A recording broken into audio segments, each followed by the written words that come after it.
crazy information throughout the week, and it can weigh on you. You know what I mean? Especially a lot of the subjects we cover, and a lot of the subjects that we don't like talking about, but we have to. And if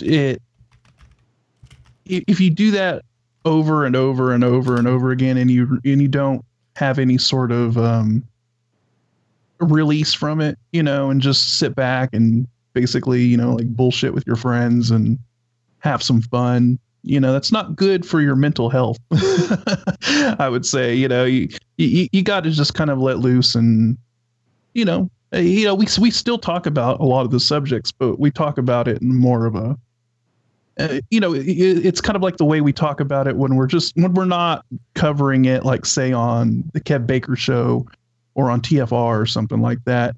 We got to, poke fun at some of this stuff. We've got to be able to laugh about some of this stuff, and we've got to just be able to hang out, and I think a lot of the people can relate to that too.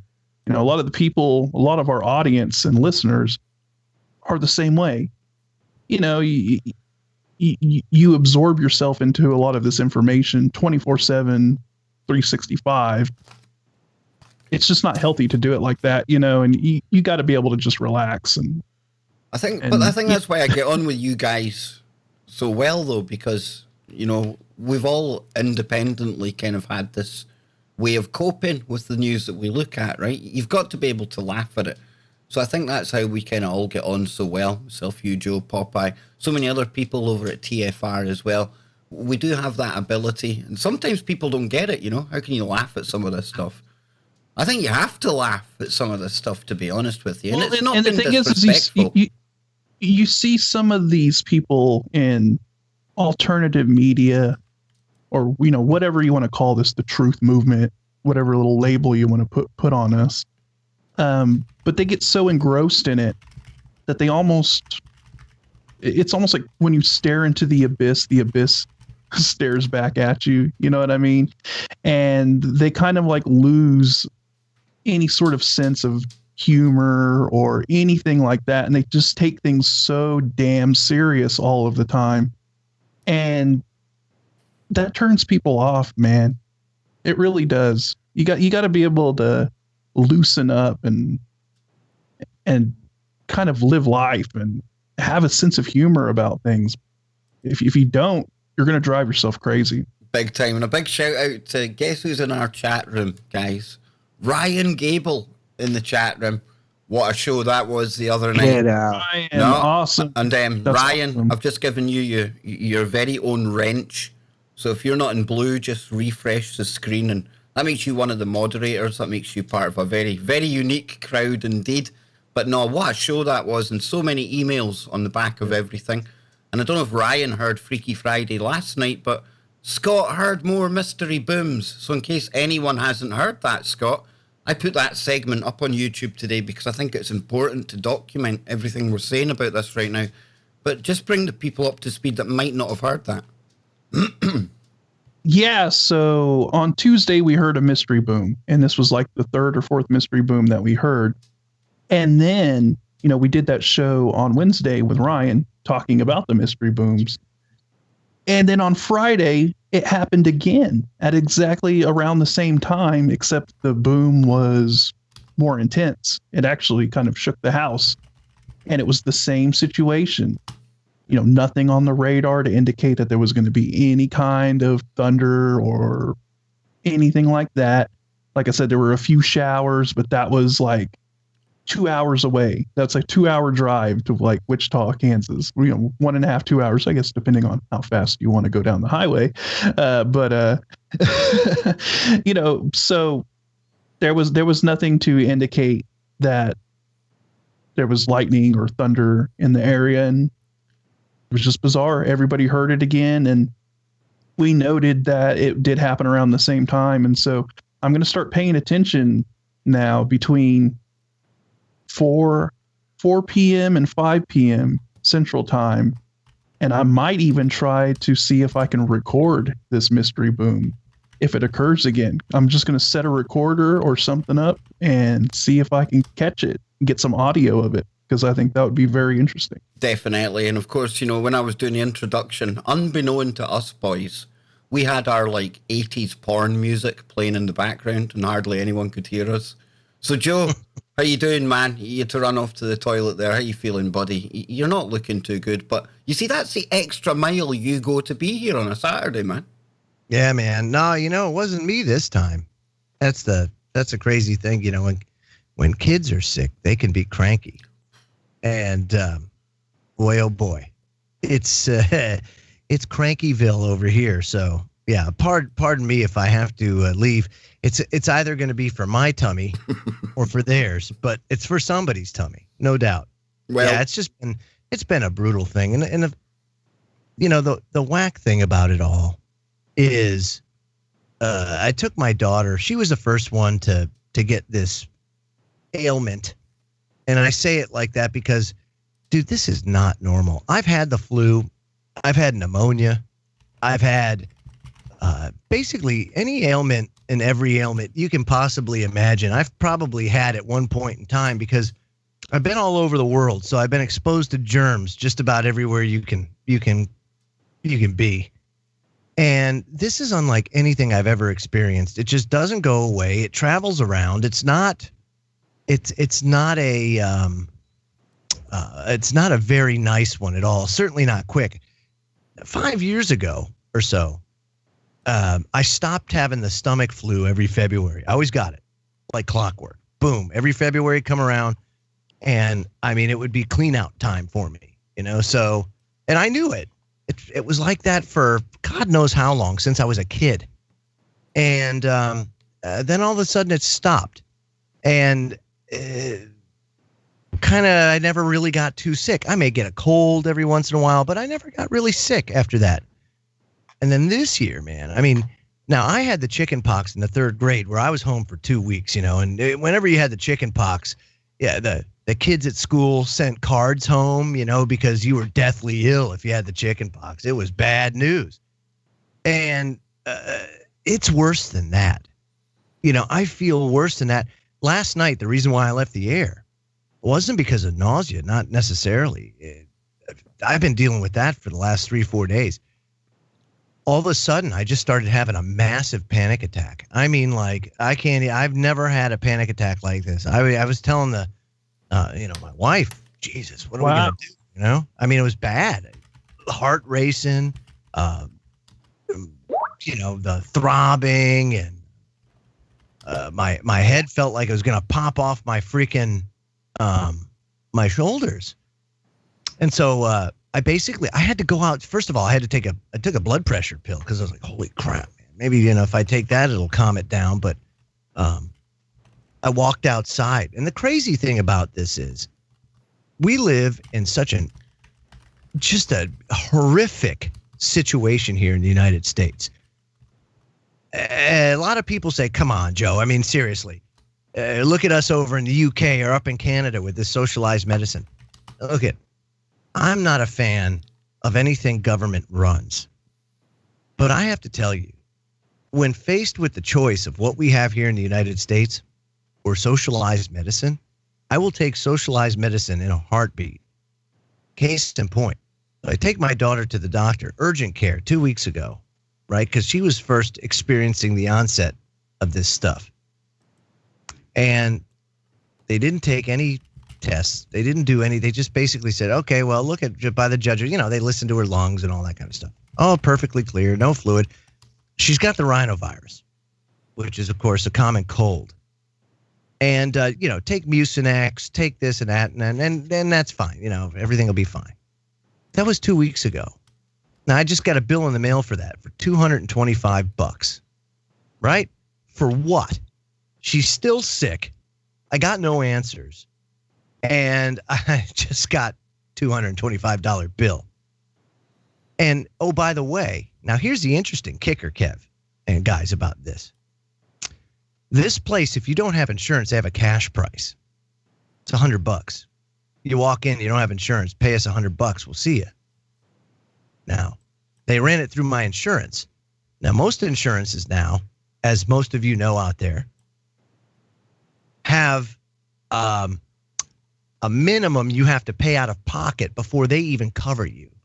And of course, it being the start of the year, that means my insurance doesn't cover anything. So I got whacked what the insurance company was going to have to pay. But now, like I said, you walk through the door, you don't have insurance, it's $100. I'm being charged $225 for the same thing I could have paid cash for. So you bet your ass I'm going to go in there with that bill and be like, guess what, MFers? Not only did you not do your job, but you're also billing me something that I know you charged me $100 for. But that's only part of the problem. You see, here in the United States, we have what's called a tattletale culture, as I'm sure you do over in the UK. But when it comes to medicine, if you are part of a pain management program, if you have an employer that has certain policies in place that they don't like you to have, you know, or you get piss tested or whatever, some of these places not only take a urinalysis or blood. Now, you have to give consent for it. But if they do and they find it, oftentimes they start telling people, your employer, especially if you have another doctor involved, especially if it's a pain management doctor, you bet they're going to tattletale, right? Joe, let me re-add you to the call, right? Because something happened to Skype and your camera, and I need to refit it all. But it'll be 2 secs. I'll just hang up and bring you right back with your camera on, okay? Go ahead. What the heck happened there, boys? Here we go. We'll get Joe back now. Hopefully, we'll get all the cameras back. We'll be looking good. Yeah. Right, yeah, Joe. No, even my camera disconnected for a second. He's still up there somehow. Some why he's up there. Hang on. Yeah, what's going on, dude? Hang on. There we go. It's okay. We'll fix it from there. Yeah, there we go. All right. Yeah. So, now take a person like my wife. Now, my wife is having. This is the worst that I think have seen her since she was dying on a table after having my daughter. She has basically, since she's been suffering for 14 years, she's had to take an incredible amount of NSAIDs that have damaged her stomach, right? So she's taken ibuprofen now to the point where she's got stomach bleeding and she needs to be treated. Well, she can't go, because of the tattletale environment that we live in. So now what's her choice? Her choice is, I have to take my chances at home, vice going in and getting treated, and possibly, this could be a life-threatening type of thing. And, the explicit instructions are, I would rather die than have to go without any sort of pain management or treatment, because life is just, it's unbearable now with the little bit that she gets and the freaking torment that she has to go through to get it. That without it, I mean, why live? So, and that's simply because the pain is so unbearable. It has nothing to do with like a will, the will to live. That's not it. It's just, it's impossible without it. So how do you cope with that? How do you register it? Not only for yourself being the one that suffers, but how do you deal with that as being the caregiver or the spouse of that person? Now you're telling me that if you go south with your health, you want me to take no action, almost like a do not resuscitate type of thing. But you don't want me to go and call an ambulance, because even though they save your life, what your life is going to be like after the fact because of what they do isn't worth it. I mean, holy crap. What kind of decision is that to have to make? You know what I mean? Or even be faced with in this country, in this day and age. When you look at the Human Rights Charter over the United Nations, right? we violate in the United States half of the human rights charter in how we treat people medically. It's unbelievable. So I am just at a loss right now as far as how things are. I mean, we probably could have got over this stuff a lot sooner had we had access to medical care. But A, it's unaffordable. B, they're going to squeal. And C, the ultimate result of going through it is actually more pain and not less. It's unbelievable. Well, you talk about like socialized medicine, right? And how screwed up the medical system here is in the United States. And so you obviously do have a lot of people saying, well, why not just give socialized medicine a try? I mean, could it be any worse than it is right now? And the thing is that what we're looking at is classic crony capitalism. Yeah. Being implemented in the healthcare system. And so it's really not a free market at all. It's not free market our medical system is not based on the free market. Yeah, it's corporate, especially it's not free for sure. Capitalism. Yeah, and so you have a bunch of you have the insurance companies colluding with the government and all kinds of craziness, and that's why it's so unaffordable.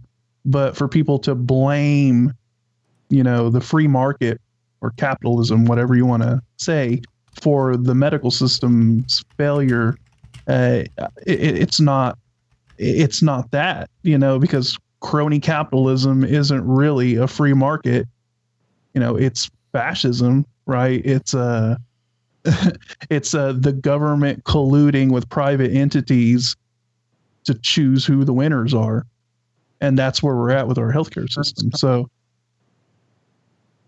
no, you're right there. Jimmy Jeans, you're looking very scholarly tonight.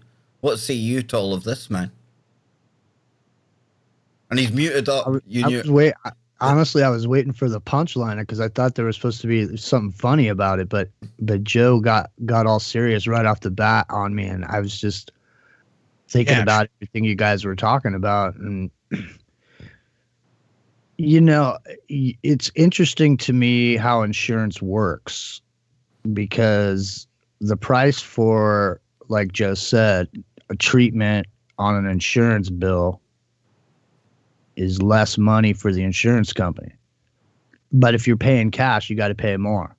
And I've always had this kind of secret feeling in the back of my head that there's really no money that changes hands between the insurance companies and the medical facilities like we think there is.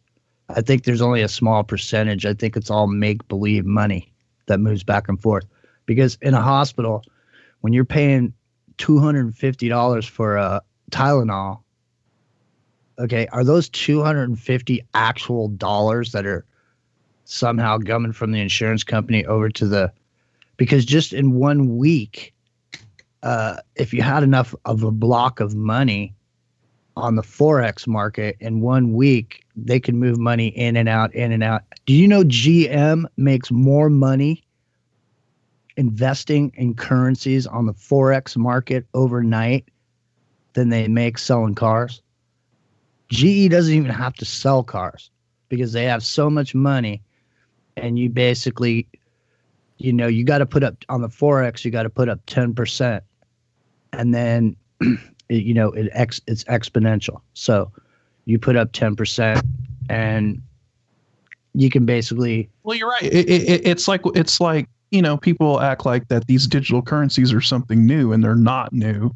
Wall Street has been using digital currency for a long, long time, because you can't physically move that much cash that they're trading back and forth. It's impossible. There's no way you can have that much physical cash on hand and swap it back and forth between banks and different corporations and entities. So they've been using a form of digital currency for years, pretty much ever since they've been able to digitize the stock market. They've been using digital currency. So you're right. I mean, how much of this stuff that the insurance companies and the hospitals, how much of that is really, really like physical cash? It's not. It's just, ones and zeros, and they're just, bouncing it back. This is all alien. It really is all alien to me over here in the UK. And I hear people bitching about our system all the time. And it's embarrassing. It really is. And I get it. There's probably some horror stories out there that's happened to people at the hands of the NHS. Hasn't happened to me in my experience. But to hear Joe today telling me it cost him over $200 just for somebody to tell him what he already knew, and his daughter didn't get anything on the end of that, is still feeling sick. I mean, it's criminal. There's no other way of putting it, guys. It's criminal. It's a racket. Yeah, that is a common thing. I mean, that's pretty much they blow you off. Average, that's your average experience. That's a racket, boys. If that was a medium that was like doing parlor tricks and things like that, we would call them out. We'd like you snake oil salesman. But that's exactly what they're doing.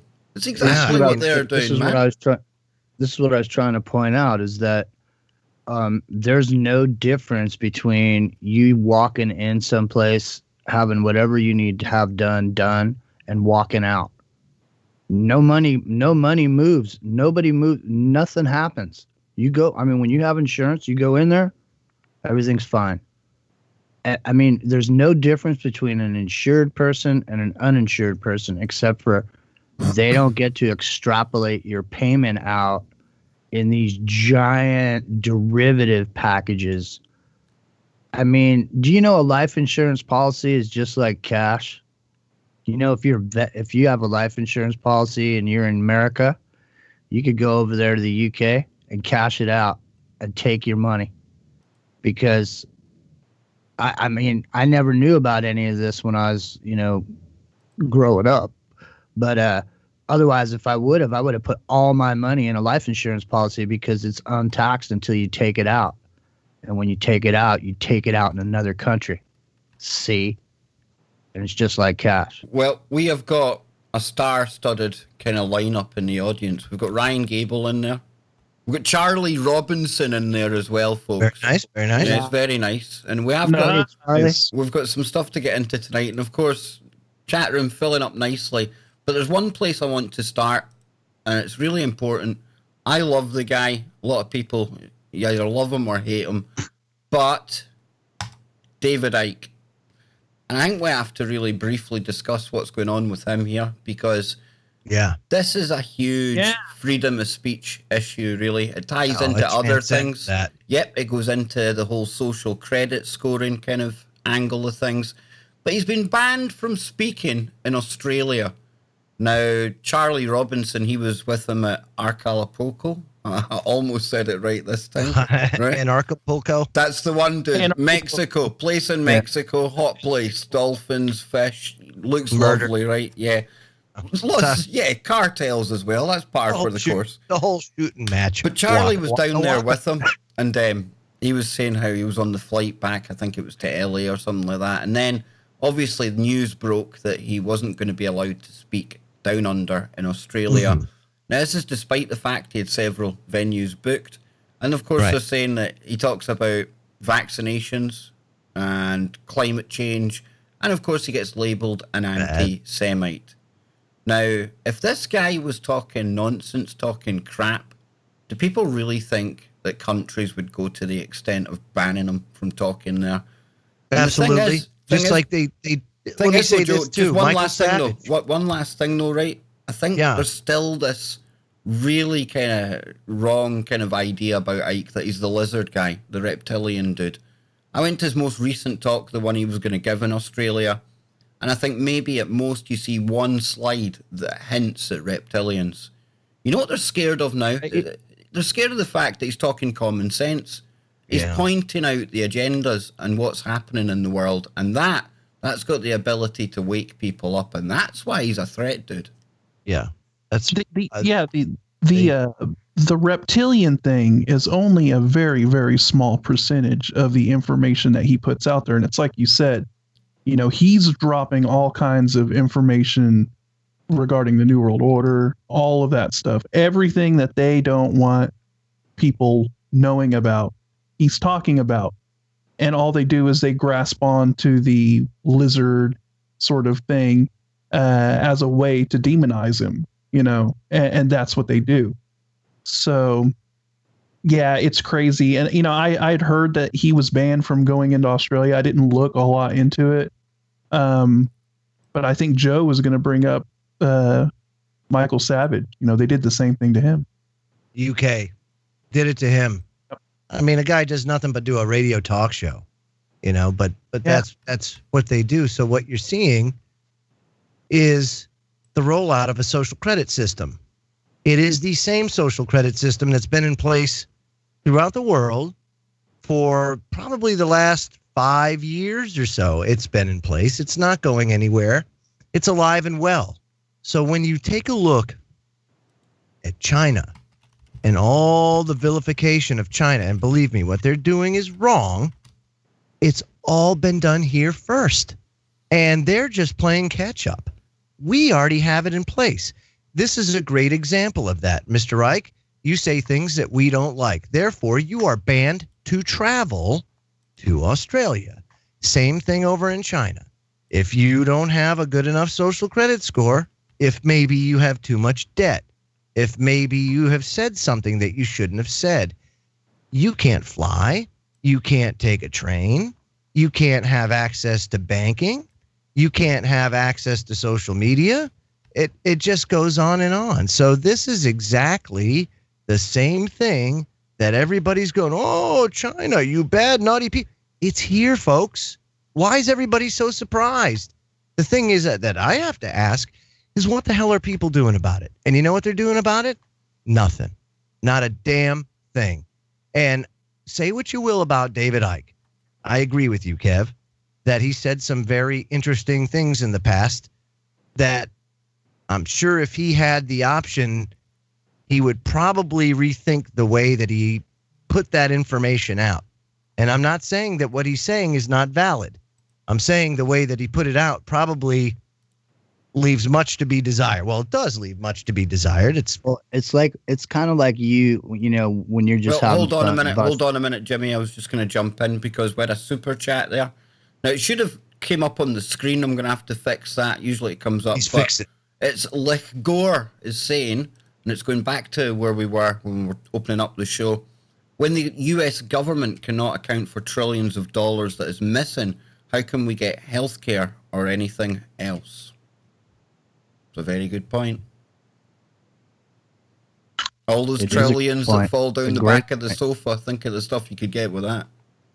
I was going to say, Joe, it's kind of like, with David Icke and in talk radio in general. I mean, all it takes for you as a presenter or as a person who's in the media or who's on camera or who talks on a regular basis, all it takes is for you to say one thing, the wrong thing, one time, and that's it, and you're gone.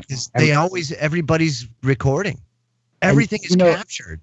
And you kind of have fun with Kevin, bust his chops about the Red Dragon and stuff, but I mean, the Red Dragon is Kev's David Icke's lizard people.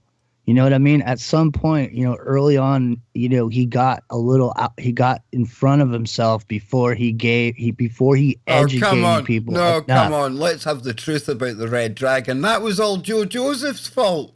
He says to me, hey, Kev, I've got this cracking guest for you. You're going to absolutely love this cat. This is right up your street. And, of course, me being naive and obviously a bit starstruck because I still thought Joe was okay at that point. I thought he was kind of intelligent then, Joe, Scott, you look at him shaking his head because he remembers. He says, it's perfect, Kev. It's going to set you up. Oh, it set me up all right, Joe. Well, you got any other good ones you want to tell tonight? What? Good grief. I couldn't keep you away from him like I tried. God knows I tried. God knows he tried. Oh, Lord Jesus. That was good times. You know what, though? At least you learn, because look at you now. Look at you now, right? When everybody goes total and complete Q-tard, you see right through it and understand now, oh, wait a minute. Yeah. This is exactly everybody that falls for Q it's the ambassador all over again. I agree. And with it doesn't take much. It doesn't take much to create the cult of personality these days, because everybody is so desperate for something to break them out of whatever individual funk or funks they're in. And there are many. There are many. People are in pain. People are suffering. People are depressed. A whole slew of things, because I got news for you. The majority of people that are listening to this broadcast, that are watching it on replay on YouTube, are in some way, shape, or form in turmoil in their life or struggling somehow in their life. And when they hear that Q-tard do his thing, it gives them hope. A false hope, but it gives them hope. And that's what people cling to, and that's what we've clung to in the past when we saw Jabones go out there and do that kind of shit. And it's shameful. It's shameful what they're doing, but it also speaks volumes to the condition of society in general. And the society is, what I see is just pure desperation. And people clinging at anything that gives them a hope that things might actually change a little bit for the better, Plus, we're sloshing around in a sea of mediocrity, too. There really is. I mean, there's very few people that make it up above the noise floor. There's a noise floor on the internet, and, it's flooded with the same 10 conspiracy theories that have been rolling around since May Brussels used to do broadcasts on, out of Carmel. I mean, Bill Cooper, that type of thing. I mean, these same, what struck me? I went back and I listened to every single Bill Cooper broadcast that he had up on his archives. I listened to every single one from show 1 all the way through. And what struck me immediately on the first couple, I think I started out with the Mystery Babylon series, so that, 1 through 33. And what struck me about it was they were advertising the same stuff, man. There was somebody on there hyping up the financial situation and to buy gold, which was a good investment. I'm not saying it wasn't. I'm just saying the storable food, all these things, same exact stuff they were advertising on all the alternative, the main, alternative media at the time, which was like Jeff Rentz. You had, Alex Jones, these type of people. But it struck me how the time, they were warning about these same things, but, hyping it up, selling these different things or whatever they're selling. And, they were still making money back then. I mean, Bill Cooper was selling tapes. Like, he'd make a tape of the show and you'd send him, whatever, 1995 or whatever, and, get it back. But these same 10 conspiracy theories that's the noise floor. So then you have people that find out about certain issues and get all hyped up about it. Like, you remember that show they had? It was called Doomsday Preppers. Yeah, man. Remember that? And they made different people look ridiculous for different reasons. Wasn't it awful? Like, it was, it's like this guy thinks there's going to be a biological attack. And they just when they first got there, it was a way to demonize preppers and anybody that wanted to be self-sufficient. So they put a show out there to make them all look batshit crazy, like, oh my God, this guy thinks that there's going to be a zombie apocalypse tomorrow. Which is unbelievable. Tune in next week. Because it used to be that to be prepared was responsible. And it is responsible, of course. But they don't want you to be prepared. As a matter of fact, they go so far as to make it illegal for you to be off grid. And by the way, interestingly enough, folks, and guys, I don't know if you heard about this. Here in the United States, there was a tidbit, a morsel, if you will, of sanity coming from our Supreme Court. It was ruled on Thursday in a case that brought civil asset forfeiture to the front. forefront of America, that the Eighth Amendment, when they're doing this, and other fines that you see like municipalities give, like, for example, you want a purple house, a bright purple house. It's your house. You should be able to paint it any color you want. But there's an ordinance that says you can't have bright purple houses on your street. And you say to the city, well, screw you. This is my house. I'm not going to do it. And the city comes back and says, okay, well, we're going to fine you $25,000 a day until you change the color of your house. Well, with this new ruling now, you can go to the courts and say, well, this is an excessive fine. I'm not going to pay I can't pay $25,000 a day. And furthermore, it's my house. And it gives you a way now to fight it, just like civil asset forfeiture. They can't do that. And well, they're going to try, but you just have to fight it in the courts. And it's going to take a long time and all that stuff. But pretty soon precedent will be against. And because of that, Jimmy, what ends up happening is you now have a path to sue, because now the courts have said that, look, this equals excessive fines. So if they do this, now you can sue the shit out of your municipality, which, let's be real, folks, when the Ferguson, Missouri incident happened with Mr. Brown, there was a deep dive into municipal funding and where municipalities get their funding every year. And wouldn't you know it, fines played a significant role, not just in Ferguson, but in municipalities all throughout the country. Some municipalities, to the tune of 65% of their annual income, comes from fines. What the hell is going on? That's what they used to call revenuers. That's right. And the people in the South, here the revenuers are coming. It's like, I don't know, man. This whole thing, Joe, the whole setup is crooked from top to bottom, wouldn't you say? I mean, there's no way around that. It's crooked as a dog's leg. No, that's right. You have to fight it. But it's akin to giving the mob their tribute when they come over and say, hey, look, we're looking for our security payment. It's no different than income tax or anything else. Now, here's the other thing, too. The eminent domain situation is also similar to what you're talking about. You get put in jail, right? And you can't leave until you pay it. And what a lot of poor people are ending up doing is doing years in jail for fines of like $500, but they can't pay it, so they have to stay in jail. Well, Charlie in the chat room says more money is collected by the U.S. government each year through civil asset forfeiture that is taken or that is stolen through burglary. See, the thing is isn't it predatory to have a set of laws that is literally beyond anyone's comprehension who's driving around in a squad car? Yeah, I mean, this guy driving in the squad car doesn't have a degree in the law. They don't know anything. He gets 10 bullet points to sit there and troll people and bust people for going a couple miles, the working man, I might add, for going a couple miles over the speed limit or whatever.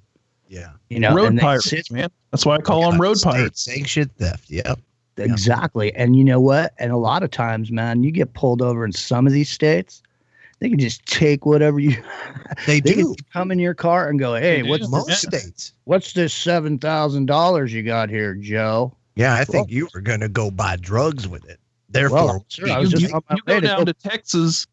You go down to Texas, highway patrols rolling around in brand new Corvettes and stuff that they've taken off of people, muscle cars and all that. And they just throw some police lights on the top of it. And they're like, yeah, we're going to catch those high speed pursuits. We got the tools necessary now. Fucking gangsters, man. This brings to mind, maritime law.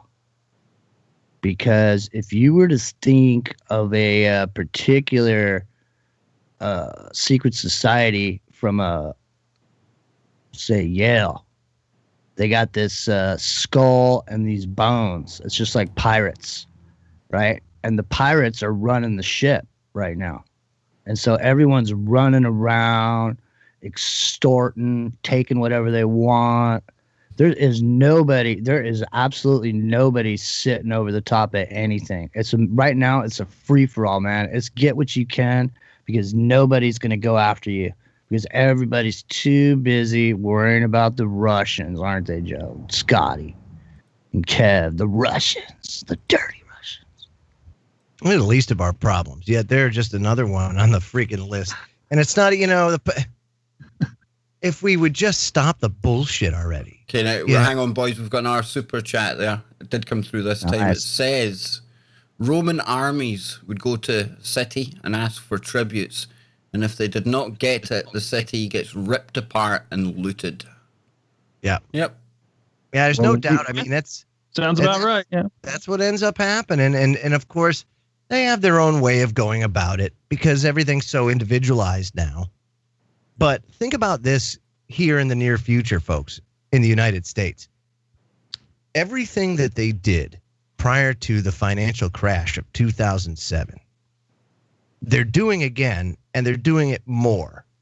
And not only that, but there are a lot of geopolitical things going on, all of which could do something that causes, all you need is that one trigger event, right? The economy was going south in 2006. And it was so bad that President Bush had to come out and a couple of times, and everybody remembers this, that was following this way back in the day. The fundamentals of the economy are sound, because that's what he said. The fundamentals of the economy are sound. That was his statement. Everybody said it. Cheney said it. He said it. Anybody that was part of the administration or was a talking point, parrot out in the mainstream media, that was their catchphrase. The fundamentals of the economy are sound.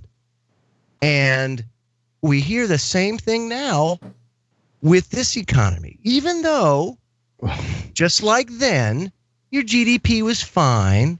All the fundamentals were fine. It was that one moment, that one event that triggered an outright catastrophe. Now, this time, there will be no bailout. You can't get Congress to agree on funding the government for 2 weeks, let alone anything else. You will have no bailout. It will not happen. Well, I'll tell you what. Alana in the chat room, Jimmy, just before I give it to you, says, I live in a corporate town in corporate government. And it says Oklahoma is the worst asset forfeiture. You walk out of a casino on the highway with patrol will pull you over and take your winnings. And, of course, Texas has the Texas Rangers. So you guys are really hitting a note with the people listening to this tonight. That's for sure. Oh, yeah. Oh, I know because I've lived in Texas when I was little. Let me finish my thought before I lose it. Okay. I actually kind of already lost it. So. No, what were you saying? I don't know. You're killing me here. That's why I hate. That's one of this distraction, derailment, especially when I'm sick. It's bad enough.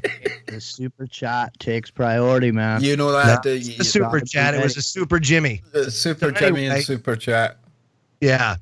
So here's what the hell were we talking about? Now it's gone. Never mind. What we were talking about is this maritime law. We were talking about this corporate piracy. We were talking about the way that's what I was saying. Go ahead. I know what I was saying. That's why I was asking. That's what you were saying. But what I was going to say is everybody better batten down the hatches right now. Because, man, I'll tell you what. Thank you. Batten down the hatch. Now you're talking. Right. Because if you want to take a look at something, okay, you want a key to the puzzle. Take a look at the Baltic. It's not so much that; it's the response. Listen, the Baltic Dry Index, Joe, is what I'm talking about. Oh, right, yeah, the shipping. So, right, but take a look at the shipping right now, Joe, because there's no raw materials moving on the oceans for anybody to build anything. Hasn't been for quite some time, probably the last year. The only people right now on the face of this planet that are consuming are Americans. Everybody else is like pulling back. They're not buying anything. And now even Americans are down to the point where Look, you could literally for $20, you go to Kmart. The credit well's drying up. Dude. Outfit for $20. You could go to Kmart and get jeans, socks, and a shirt for $20. People are maxed out, dude. They're maxed out. Go to McDonald's and get a meal for your family for $20. No, dude. No, a freaking value meal's $10 now. Come on, what's the value in that, dude?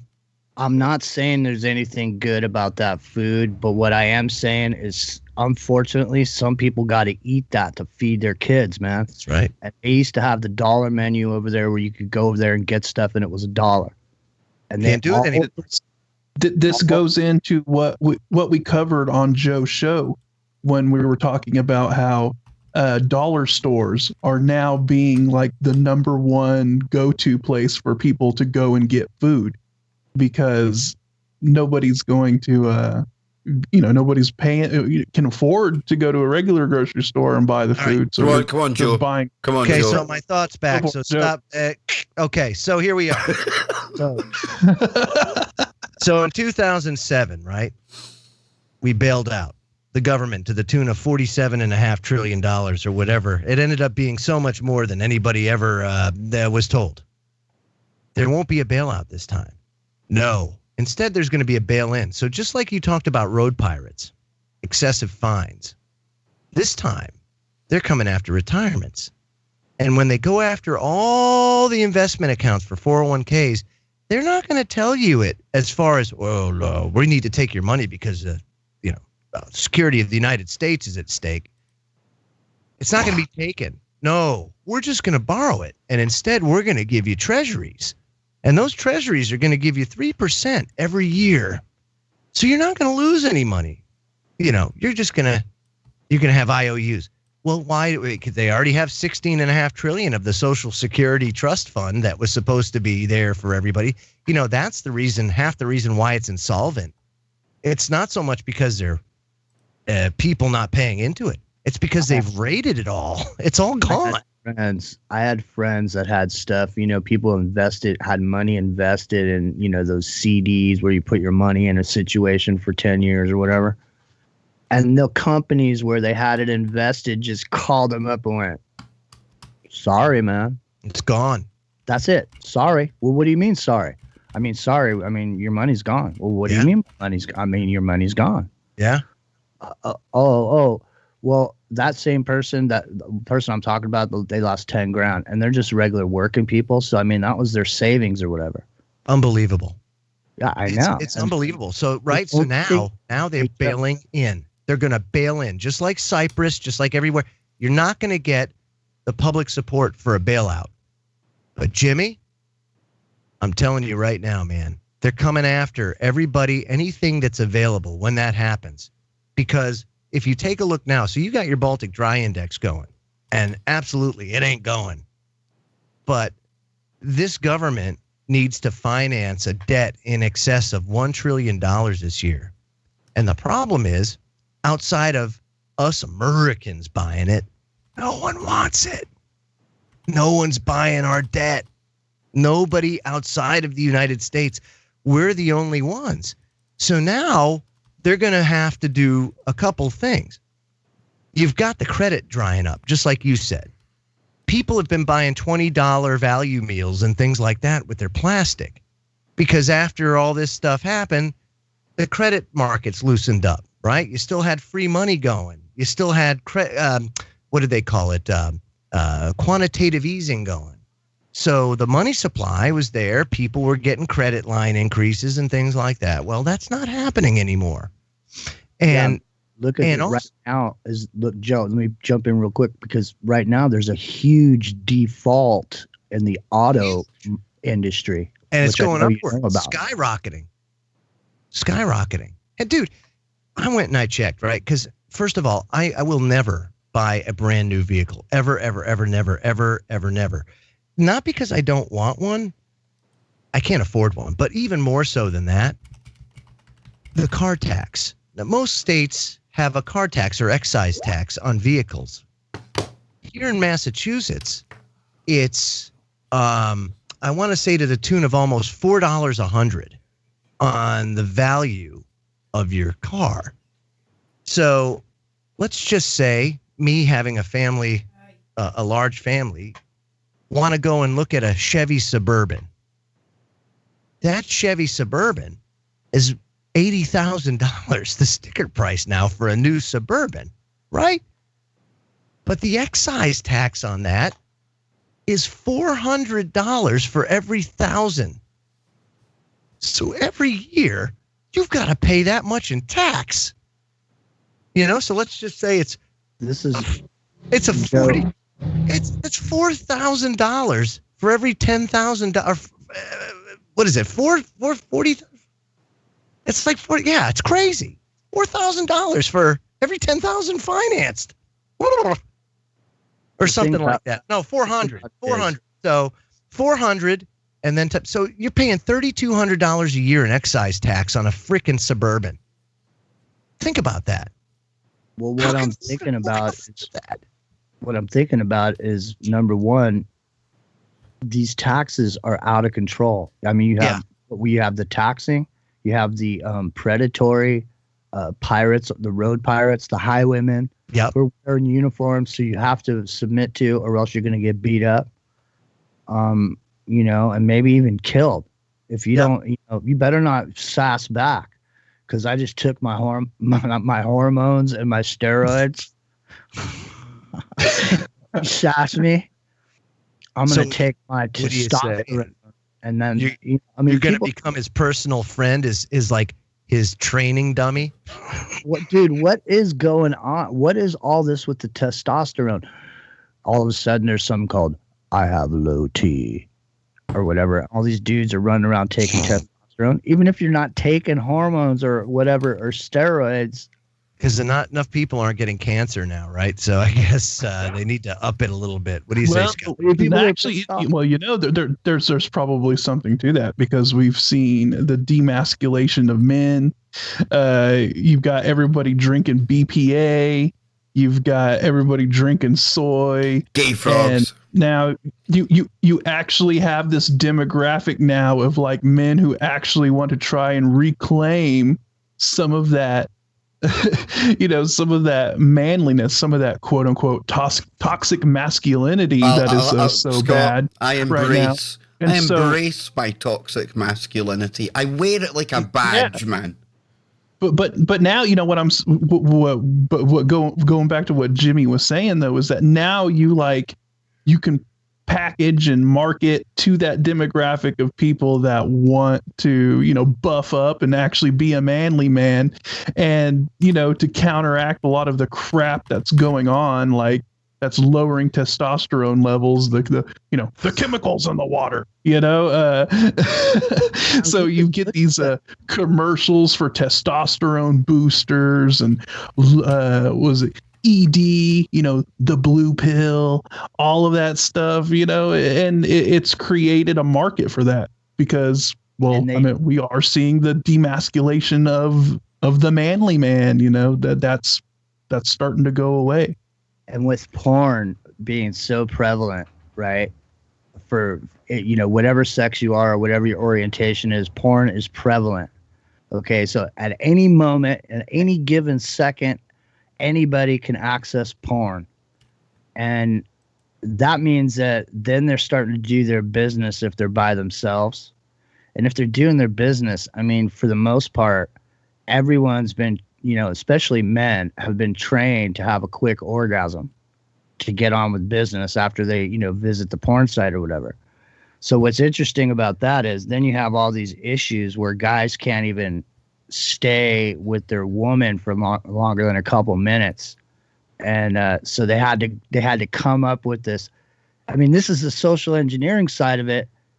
Guys are just so used to just letting it go or whatever that they can't last in bed. So all of a sudden, here comes the pharmaceuticals with the hey, we have this new pill. Don't worry, everything's gonna be all right, Joe. Don't worry. Well, I did say this show would come with a trigger warning. And, Ryan in the chat room, he says, I feel microaggression by all the toxic masculinity in here. Oh, my. Yes, brilliant. Yes. We like it. We do like it. But no. No, I love Charlie. people at the start of the show, you probably missed me because of the loud music we had on, but we've got memberships now on the channel. And the new emoji that I chose, it's right on this kind of topic. I chose the Alex Jones gay frog. And it's a funny emoji, right? But at the same time, there's a serious kind of real aspect to that whole gay frog meme. And it is the fact that the chemicals in the water and everything else are literally changing the life in there. The frogs becoming asexual. And then I've seen another story that you sent me today, Joe, that ties in with this. And it is about Seattle. And I'll bring it up on the screen here. It says, a Seattle salmon, or Seattle caught salmon, found to contain cocaine, antidepressants, and pain relievers. And of course, this is all the crap that's floating about in the water, guys. You know? So the great gay frog thing, yeah, it's funny, but at the same time, it's a good conversation starter as well. But just get this first paragraph here. Salmon is purportedly to be one of the healthiest foods due to its high omega-3 content, protein, and essential fatty acids. But if the fish is obtained from the Puget Sound, it's anything but healthy. According to a recent study, get this, up to 81 drugs and personal care products were detected in the flesh of salmon caught in the Puget Sound.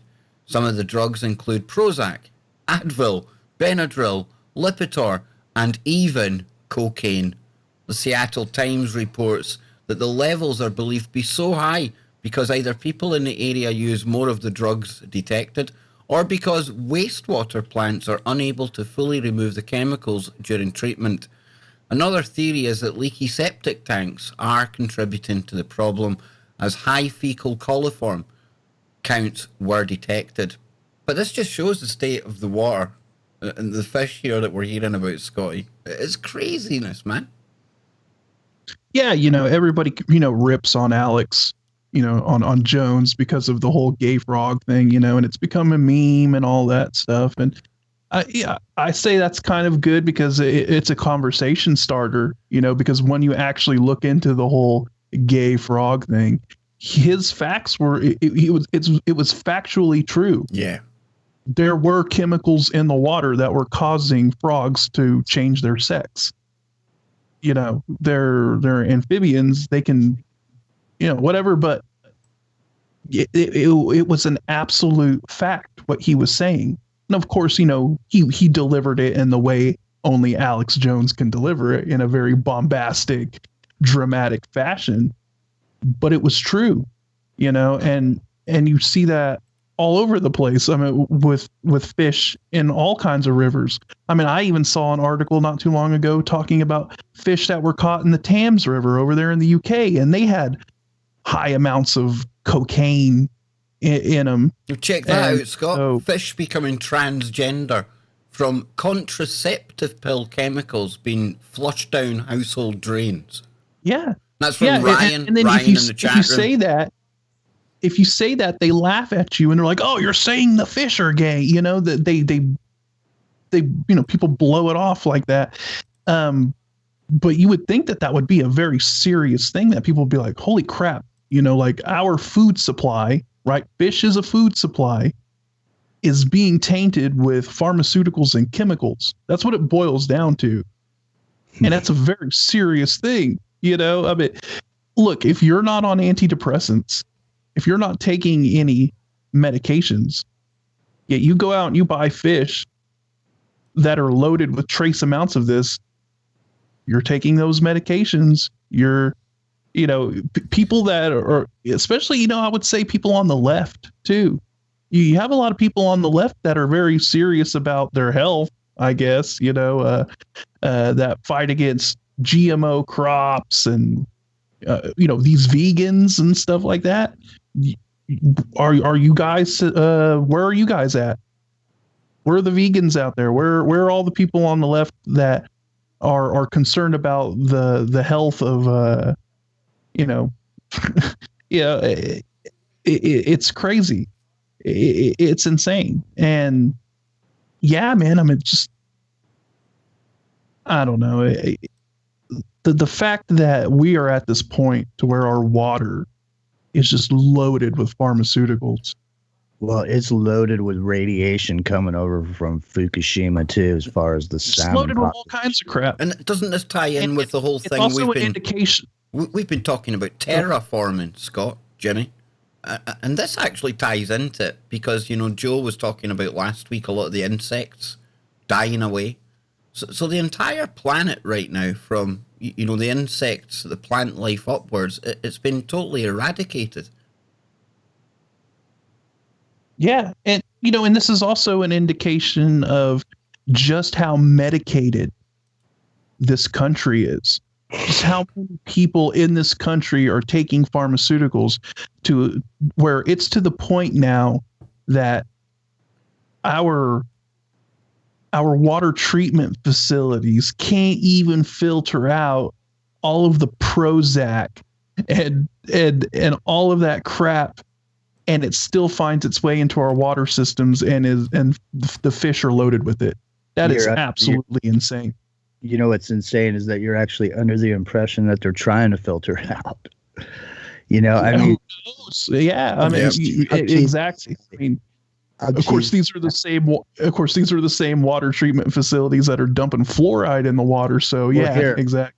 Here, I'll give you something to chew on. How about this? I at one point when the economy was bad, I was thinking about being a truck driver. So I started watching all these videos of YouTube truck drivers to see if it was something I wanted to do. And I watched a lot of them, man. But the point is one of them, this guy he drove one of these tractor trailers, and he was hauling water, like plastic bottled water, like, whatever, pick a brand, it doesn't matter. But here's the point. When the dude's going across the country in the summertime, the back end of his truck where these waters are, the temperature gets to be like, 200 degrees back there. And so it's like heating the plastic up and leaching all the crap into the water. Yeah, I mean, it makes you wonder, man. I've had bought water before where I drank it and I was like, holy crap, this tastes like a chemical shitstorm. And then it makes me wonder it made me wonder about the scenarios you just talked about. I'm like, man, when they're shipping this stuff, I wonder how hot it gets. I wonder if the plastic is almost at the point of melting, or that the water is almost at the point of boiling, and it's just leaching all of this crap into the water. Man. It made me feel sick already, man.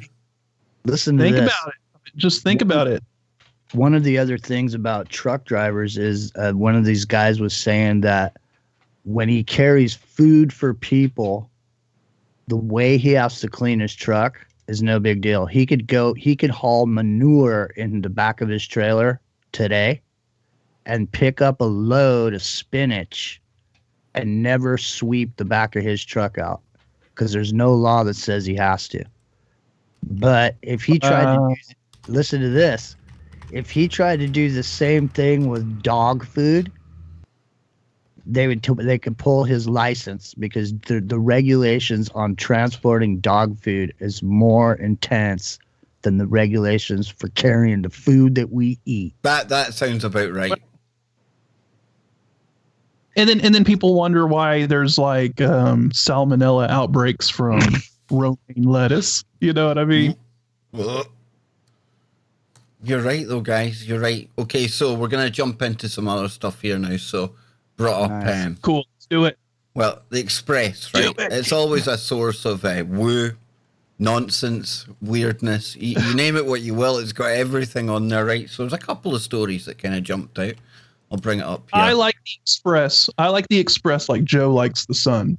Yeah, Joe's a Sun and a Metro type guy, isn't he? Yeah, this is... The Express is all right. It's where myself and Johnny Whistles used to get a lot of our inspiration for the woo.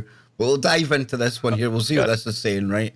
We'll do it on the fly. And of course, we can analyze it with our hair down. No holds barred. If we see or smell BS, we're gonna say it's BS, right? It says here. Yes, if it's bullshit, we are totally going to call it out. Absolutely. That's what we're all about. That's because we're repeat offenders, right? I don't think we've offended enough people yet. obviously. And Are you serious? We don't want to offend our own listeners out there, but anyone coming along after the fact, you know, they might think, oh, what's this little podcast about? If they're of that SJW snowflake persuasion, I definitely want to trigger them at some point during this broadcast. But anyway, Egypt's shocked. Giza's Sphinx may have had a face of a lion and is much older than thought. Well, we've often spoke about this, haven't we?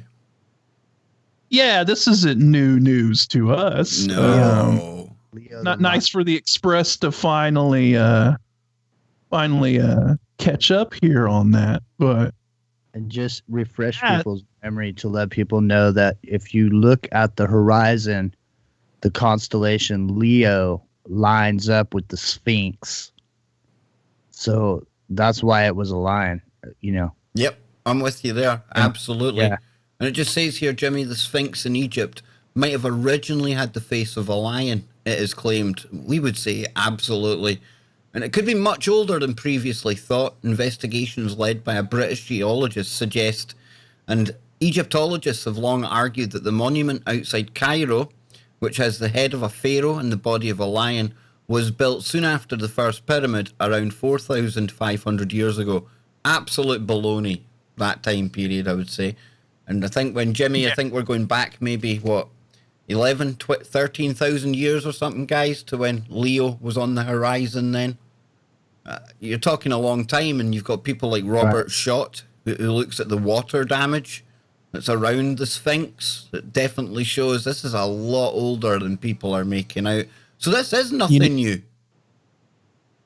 I think the water damage also validates a lot of Randall Carlson's research into the massive flood that occurred after the Ice Age, you know, this rapid warming period.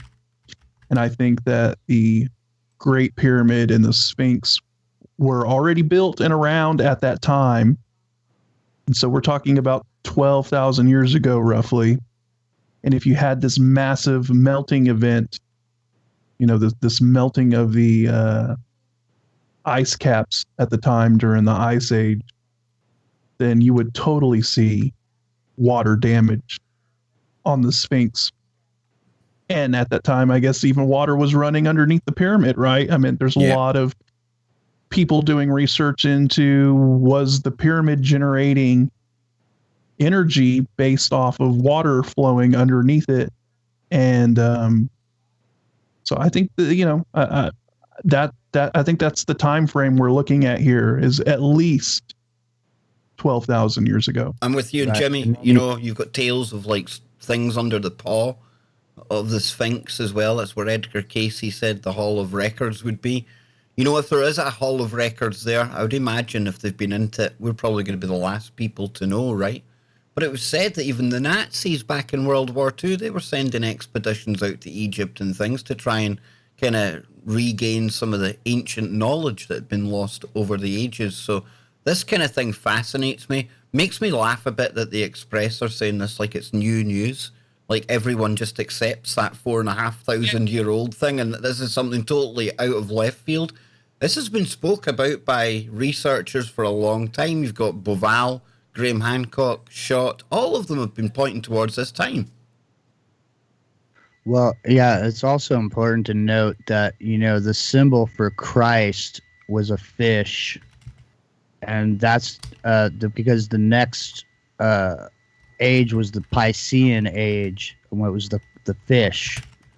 And we just got moved out of that, and we're moving into the age of Aquarius, or the Aquarian age, or and so it's interesting just because of these time frames are a lot different based on the actual archaeology and some of the testing that's gone on. I mean, the ability to test things now with certain types of radar, certain ways of looking at things. I mean, they're starting to look at things in a whole different way. I mean, I know I am, based on the Gateway document and some of the psychotronics things that we've seen. I think, you know, based on some of that, I think Chris Everard's take on the crystalline formulations and some of the stonework and some of these monuments, like these obelisks, were some sort of a transmitting mechanism, or transmitting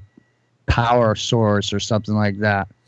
And I mean, it's interesting just because, I mean, when we were looking into the Emerald Tablets of Thoth, and there's a part in there where Thoth says he built the pyramid and he placed the crystal at the top of the pyramid to overcome the forces of the earth. And I thought that was interesting because it's sort of alluded to the fact that there was a certain force that the earth put out in and of itself naturally that needed to be overcome in order to how kind of authentic, genuine are these emerald tablets, Jimmy?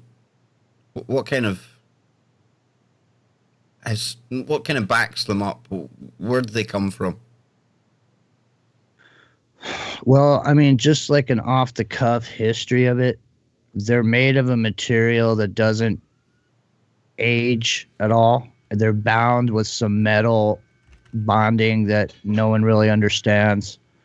It's said that anyone that had these tablets, wherever they showed up, that these were the priests of the temple, the priests of the pyramid, the descendants of Thoth, or people that were taught by him, and so you have this other figure, Hermes, and it's thought that Hermes they look pretty cool, man. They look pretty cool. I'm just looking at them here. They're pretty cool, man. Yeah, really cool. I mean, like we always say, I mean, who knows what is what. But I mean, if you read those and you are somebody that has spent some time, in the alternative media, listening to shows and hearing different things, a lot of times what these tablets do for people is make dominoes fall into place. Okay, here we go, right? This is Isaac Newton's translation of the Emerald Tablets, right? This is quite cool. I don't know how we've gone into this rabbit hole, but it's cool anyway. It says, 1, 'tis true without lying, certain and most true. That which is below is like that which is above. As above, so below, right? And that which is above is like that which is below, to do the miracles of one only thing. Number 3, and as all things have been and arose from one by the meditation of one, so all things have their birth from this one thing by adaptation. Number 4, the sun is the father, the moon is the mother, the wind hath carried it in its belly, the earth is its nurse. Number 5, the father of all perfection in the whole world is here. Number 6, its force or power is entire if the converted into earth. Separate thou the earth from the fire, the subtile from, or the subtle from the gross, grossly sweet and great industry. I think that must be a spelling mistake there. And it says, it ascends from the earth to the heaven again. Again it descends to the earth and receives the force of things superior and inferior. Number 9, by this means shall you all have the glory of the whole world. Number 10, and thereby all obscurity shall fly from you. Number 11, its force is above all force, for it vanquishes every subtle thing and penetrates every solid thing. Number 12, so the world was created. Number 13, from this are and do come admirable adaptations, whereof the means or process is here in this. Hence I am called Hermes Trismegistus, having the 3 parts of the philosophy of the whole world. And number 14, that which I have said of the operation of the sun is accomplished and ended. So that's Isaac Newton and his kind of interpretation of these emerald tablets. And Joe, I was just asking Jimmy, where the emerald tablets, where it all stems from. And just looking at these things, man, they do look ancient. and they do look pretty majestic, you know. Yeah, no, absolutely. I take it again back to the Tower of Babel. And when the languages were scattered, you had all these different cultures putting to tablet, putting to stone, putting to paper, their interpretation of or their history, you know. Well, Joe, look at that. You mentioned the Tower of Babel, right? Yeah. That there's the Rothschild Bank in Switzerland. Yeah, nothing to see there, right? Nothing to see there. What about the EU? You know, the EU Parliament building. Yeah.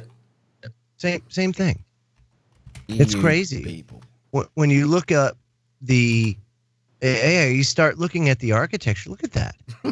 Are you kidding? Nothing to see here. Nothing to see here, right? And people call you crazy when you bring up these unbelievable parallels, but they're done for a reason, right? And just because you don't see magical stargates opening up before your eyes doesn't mean that they don't exist. They're not around. My point is that nothing happens just because. Everything is happening in the universe for a reason. Everything. And it was one of those things, you know, out of the $42 quadrillion that it cost to build CERN in the 50 plus years and the fact that they're destroying us with it, one good thing came of it is they figured out that the universe is ordered and not random, that everything happens for a reason. And boy, oh boy, when they figured that out, it was kind of crazy. They're like, well, the word's going to get out on this one, boys. And when it does, I guess our whole... That kind of threw a monkey wrench in their little thing that didn't play into their whole. Yeah. So with that, you know, now we have this things happen for a reason. It was created.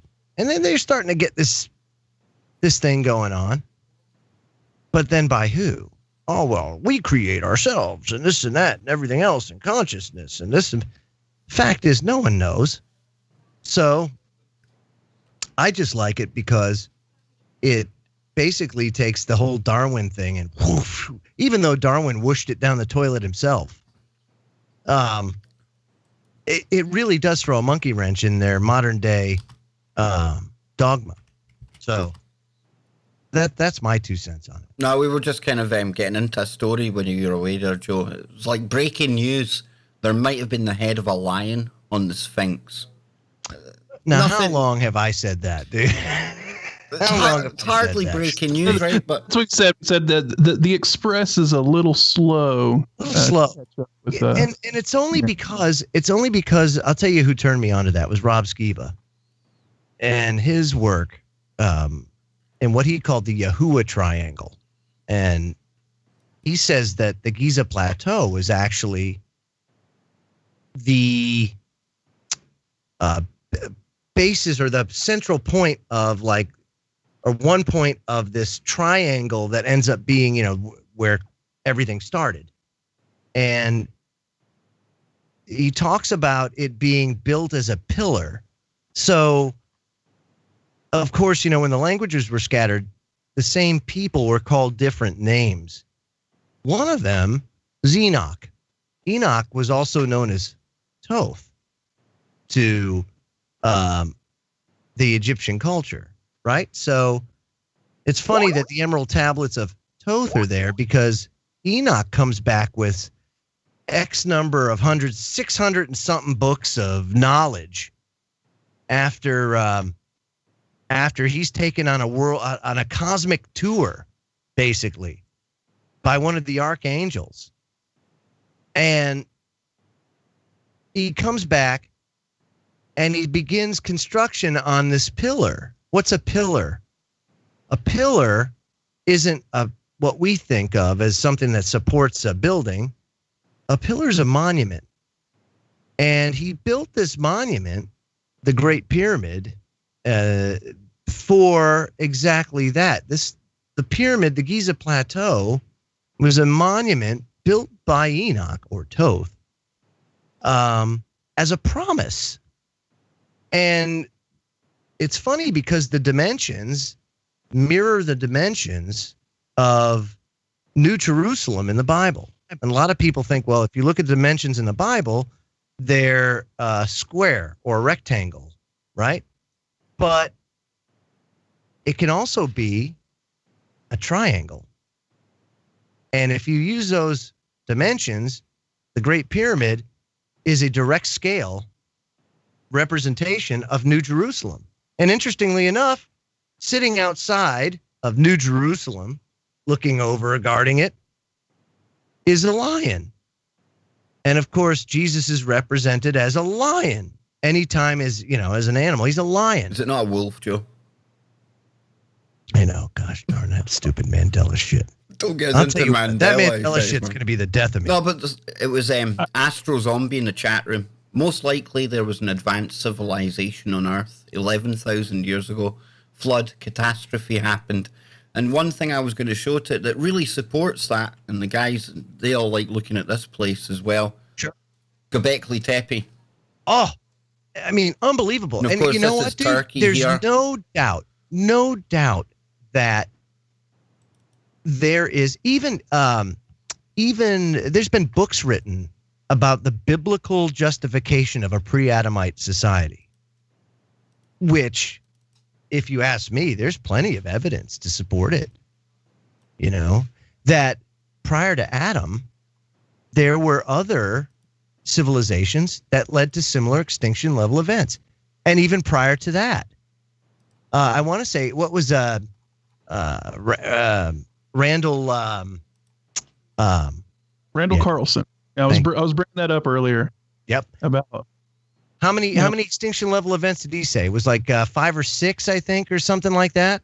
Are you serious? Serious. And that was just by taking ice core samples off of Greenland. I mean, look at this place.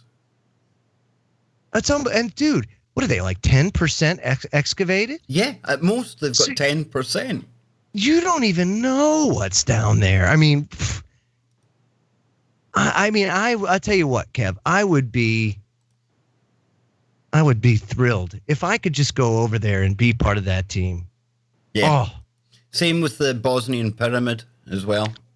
Unbelievable. So here's all this evidence. Everybody says, well, the Bible, it's a bunch of crap. As a matter of fact, nothing's ever proven. Look at all these places that we have here. You're telling me that there isn't evidence of some serious things we don't understand happening on this planet? Let me just say that as vanilla as I possibly can. I mean, it's just unbelievable. Look at that thing. Look at that. It's just gargantuan. Now, remember, there was a time on the planet, and it's documented, where giants, some of them 500 feet tall and taller, roamed this planet. How do things get that big? Well, you got to have some big people doing some big things, right? Or some extremely advanced technology. It's like when I told you about Scotland, right? We've got this sport in Scotland of tossing the caber. Tossing trees around. I'm like the average guy of a Scotsman, 5 foot nothing. There's no way guys at 5 foot nothing decided, let's go and toss trees around. Yeah. I mean, you got to wonder where stuff like that originates from, because who's just going to walk out there and lift a tree and chuck it and then be like, you know what, I'm going to make a sport out of this. Look at that. It's ridiculous. Look at it.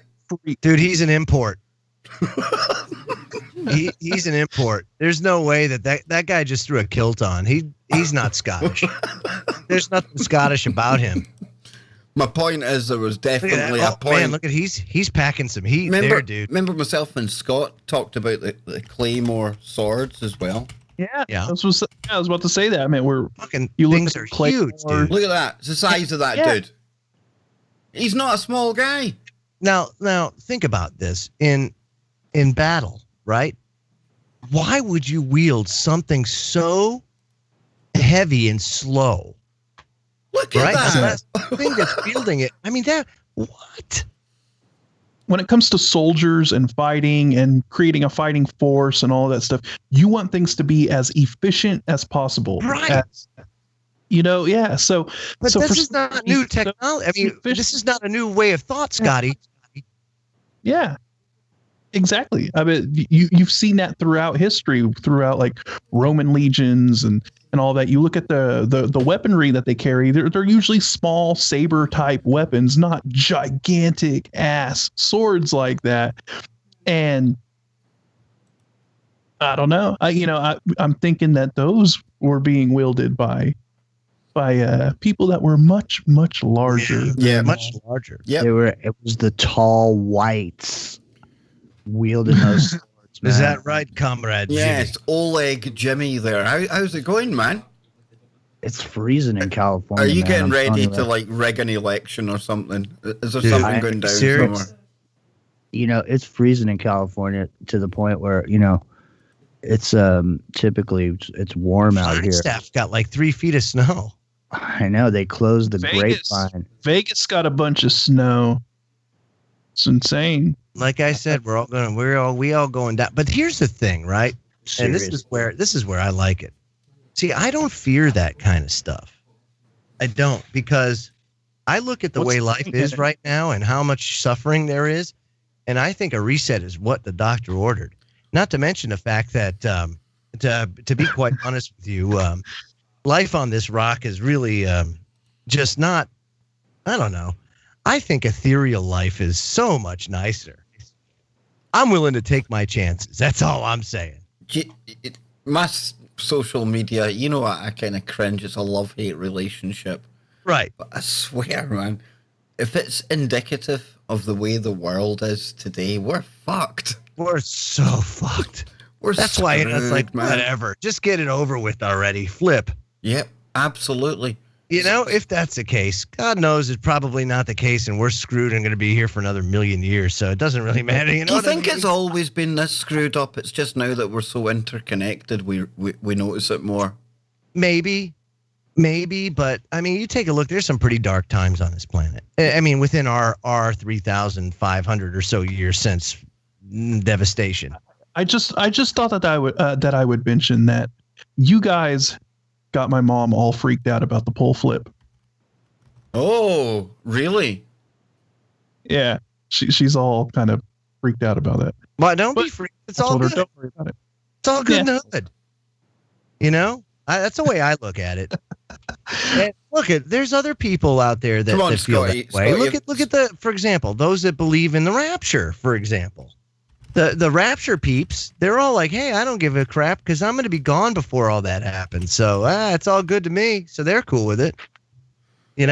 I want to hear what this guy has been saying, because I know Randall Carlson's had a really big effect on Joe. And of course, he was on the Joe Rogan show, right? Love Joe Rogan. So hopefully Scotty can send me a little clip of that, and we can have a quick listen. We can listen to little bits of it. But this pole shift thing, I mean, is it something that's just going to happen? The magnetic poles are going to go? Does it cause a...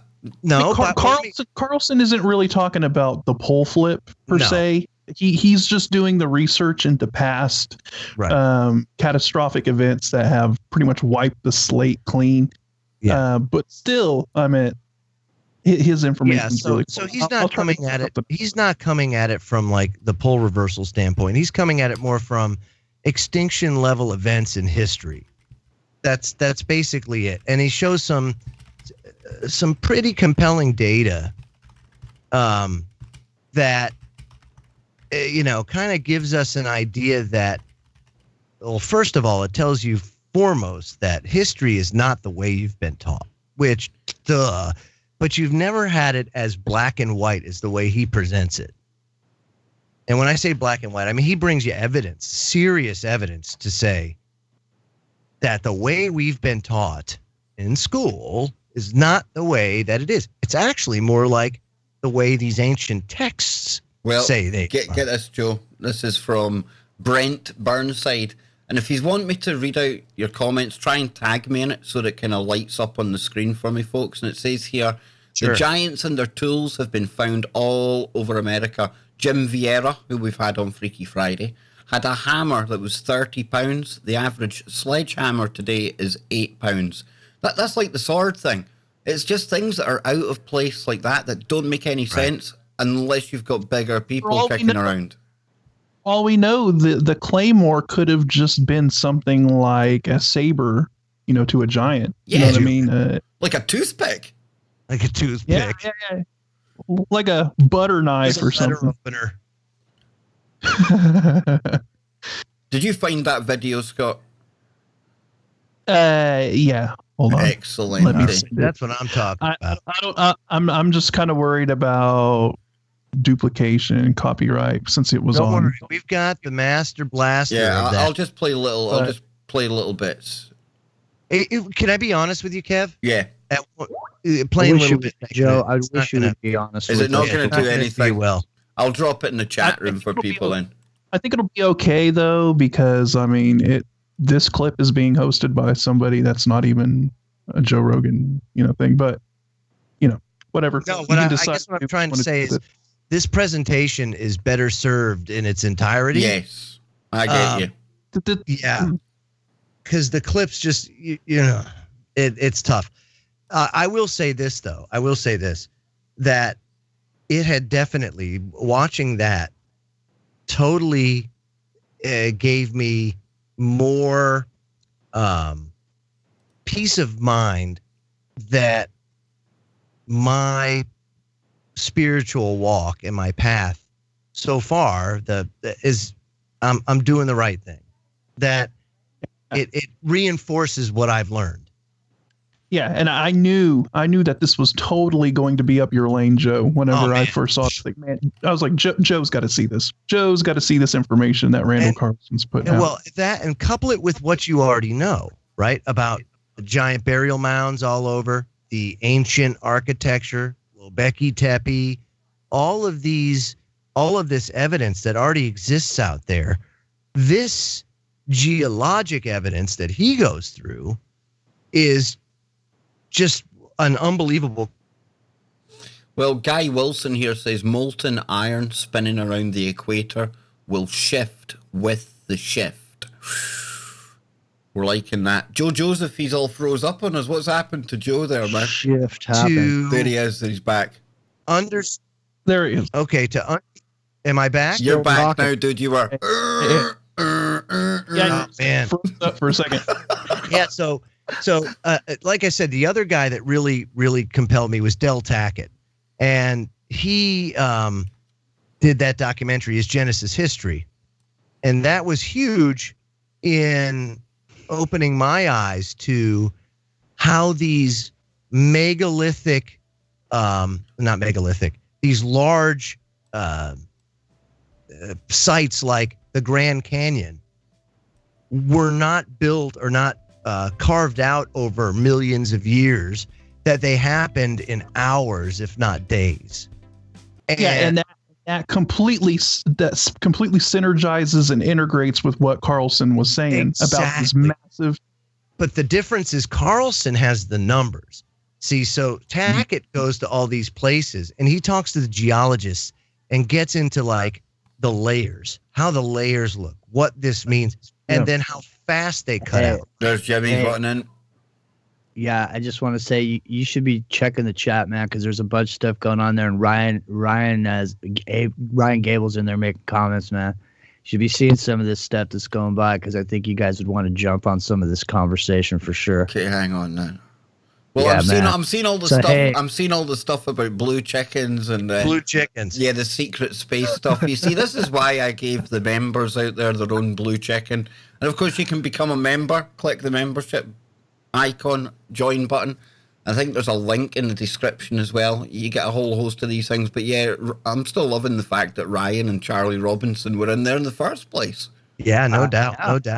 So, Hey, Joe, go ahead. Sorry about that, Joe. I didn't want to interrupt you, but they were talking some good stuff in there.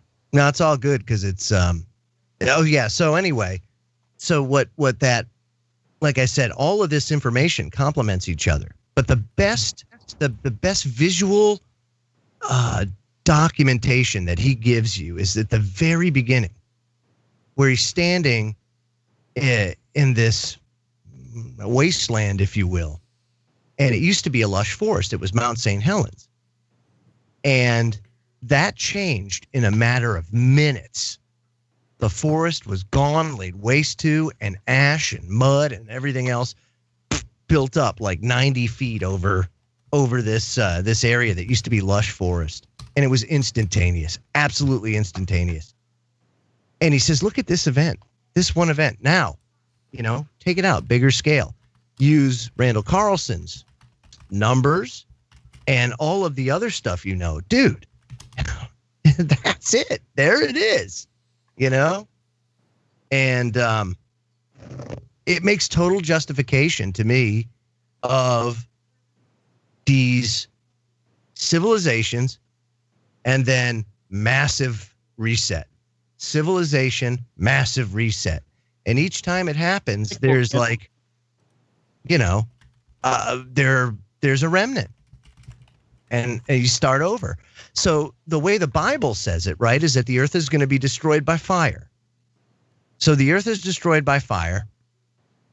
And after the resurrection, people live up in heaven for 1,000 years. Right? So after 1,000 years, New Jerusalem comes down, and then we all come down, and we live on earth. That sounds a lot to me like cataclysmic event, reset the earth, got to have some time for everything to grow and things to reset and get established again. So while that's happening, everybody's off planet, and then once it's ready, right, when you say everyone's off planet, what are we talking about here? 144,000 people just Mars? Right? Why not? Who knows, dude? No. I'm just saying. No. Hey, listen, remember, I'm the one that brings up all the time that Cairo itself, its Arabic name, Al-Kara, it's actually Mars. It means Mars. So why would they, Mars camp or whatever it actually translates as? Isn't it interesting? You've got pyramids on Mars. It's just crazy stuff, dude. When I look at what's going on today with the space race and the billionaires working at breakneck speed to want to get off planet, all this stuff, the Randall Carlson, the Del Tackets, all the megalithic structures, what we know, the fact that the internet's allowed this all to happen in a very short period of time. I mean, this to me we're exactly where we're supposed to be. And if anything, all of the evidence to me solidifies the fact that there's order and there's a creator and there's things, and I have no reason to doubt, so if that's the case and there's a reset coming, I've got no reason to fear. And that just, once you take that fear away, damn, that's kind of liberating. Then because that fear's away, those mischievous imps in the spirit realm, love those imps, like your health and your well-being and everything else. So they make life absolutely and completely miserable for you while you're here until you're not, because they know after that it's all good. No, absolutely. But you were talking about ancient kind of civilizations, things and that there, Joe. What about this, man? Right? I like this. I think we've kind of spoke about this briefly before, but we've never had the kind of advantage of showing it on screen. Atlantis, right? We love Atlantis. Everyone has that kind of genetic kind of calling towards Atlantis. How about the Eye of Africa as a candidate for Atlantis? Let's say this. How about the Eye of Africa as a, what would you call it? Like a city or a nation state of Atlantis? I like it. Because why do we look at Atlantis as being one city or one place when it should be an empire? Yeah. Right. So once you look at it like that, yeah, absolutely. Eye of Africa, empire. What's that little island in the Mediterranean? Santeria or something like that? I can't remember. Santorini? Yeah. Okay. Atlantis. Sure. It's part of Atlantis. It may not be Atlantis, or the capital. I don't even know how they did it. They may not have even had it. I mean, look at this here, boys. Look at this here as well, right? And I know we can get posts. I know we can get like fake documents and things, but I mean, here's Sure. an old map pertaining to say, look, Atlantis, right where we're talking about the Eye of Africa. Sure, dude. Well, it's said that Thoth was the Atlantean, and he came from Atlantis, and that there was a because of what had happened, Atlantis wasn't a place; it was a societal Society. Yeah, it was like a whole empire. It was like it was to me, it was the first world dominating empire. It was, and it was set up with the secret society type schooling. In other words, you would have to go through a process before you became a citizen, just similar to what was in Egypt. As long as you had this little ponytail that kids would have, as long as you had that little ponytail, you weren't responsible for anything that you did. But when the time came that you got that ponytail cut, from that point forward, you were considered a citizen. And it took you just didn't become a citizen; it took work, and that's why Atlantis was such a higher, or professed to be such a higher society, is because they had this sort of initiatory process. This, like you would see an apprenticeship program, where a journeyman teaches an apprentice the trade, the tricks of the trade, and so forth. But if you guys wanted to, I could grab the Emerald Tablets, and you could take a read on some of that stuff. Because the one piece where he's talking about, because his father was high up in society, and he's talking about how he was given access to certain things. Oh man, I wish I had access. I know. Well, maybe you don't. I mean, that's the problem. You don't walk down into the halls of Amente, lightly. Well, mostly it's just like the initiatory process in these secret societies. Just some of these initiatory things that you have to go through are so terrifying. I don't want to go through all that. See that? No, I just want to go see. It's like the Vatican archive, Just give me a little time, just a little bit. I'm not asking for much. And chances are what I read is probably going to melt my brain anyway, and I won't leave there with my wits intact. So it's okay. Here's another one, that I've heard Max Egan speaking about quite a lot. Tartaria. This is something that just doesn't appear in the history books at all. And he was pointing out a CIA document that was really having a go at the Russians, because it was saying how the Russians were basically going around libraries and removing any mention of the Tartar people. And yet at the same time, Joe, there was no mention of the Tartar people in Western textbooks either. Yeah, here's my problem with that is when it's the same as people who believe in the Bible that use one verse to justify their whole ministry or their whole mindset about something. You can't just use one verse or one sentence or one source. That's the problem. So yeah, I'm not into that kind of stuff. There is absolutely no mention of that anywhere. There's nothing. I could at least see if it was somewhere else, but there's nothing. It's on maps. Right. It's on maps and everything, but no mention anywhere. Just gone. What do you make of that one, Scotty boy? The only tartars I know of is tartar sauce. Oh my! Isn't that where they beat the crap out of a piece of meat? They make it real flat. No, I mean I don't know. I've never looked into this whole what's it called? Tartaria. It's like Tartaria. Yeah, never heard of it. Is that right? Yeah. I've never heard of it, dude. I just don't. I mean, I guess I can't poo-poo it but at the same time, it makes it very hard. I mean, I can't poo-poo it because I haven't looked into it. So until I actually look into it and do some research, then. But I would be hard-pressed. It's really interesting. We always say how history, it's his story, and the victor's always kind of write things out and it suits them. And it seems as if this whole Tartarian kind of empire gone. Just got erased. Yeah, and look at the map. It's huge. You're talking about it spans the whole of Asia near enough.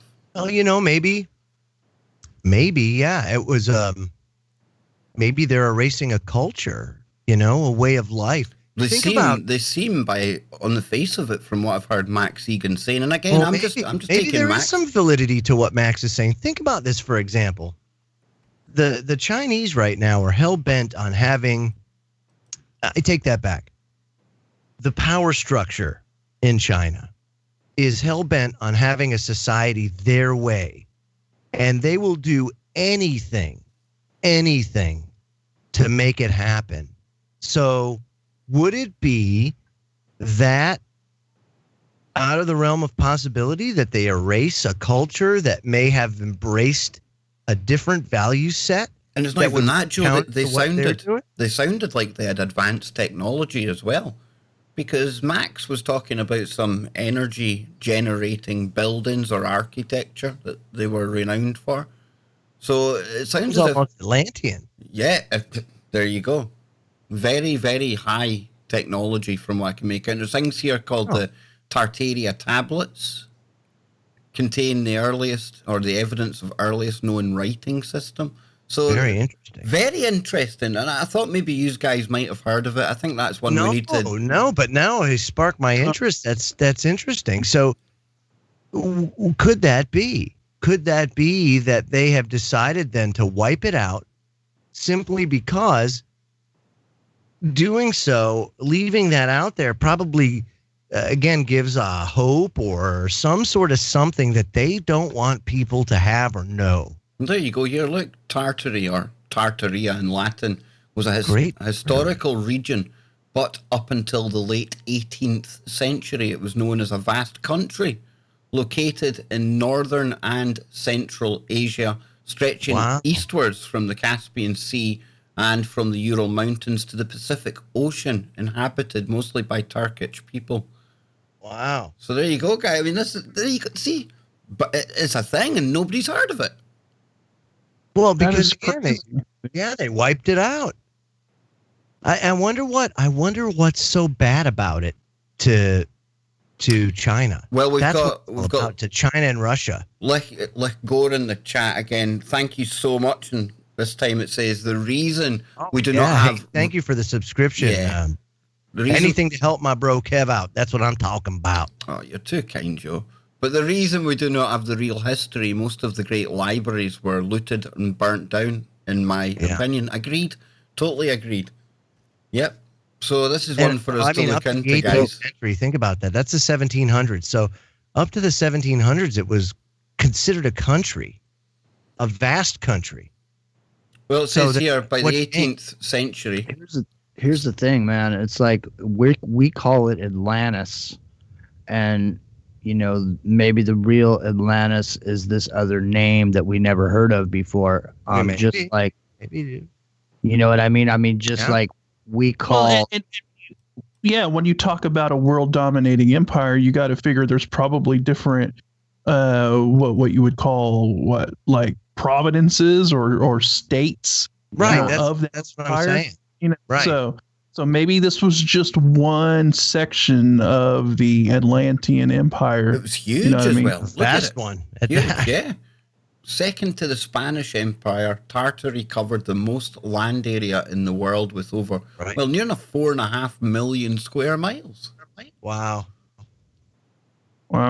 That's very interesting. And it's really, really interesting to me, most of all, about this whole thing. What's that? It's about a month and a half ago. This radio host, Mel Fabregas. Oh, he's cool. Yeah, Mel. Yeah, he's a good guy. I like Mel. Yeah, he sent out a message to me on Facebook. It wasn't just to me. It was, I'm sure, to everybody else who's his friend. But it was like, study, Tartaria and look into the mud flood. And ever since then, I've heard about this. Wow. Isn't that amazing that it just kind of brought front and center? I wonder why. The mud flood's interesting, Joe. But my question, the question is, Why? Why is that being brought up to the surface right now?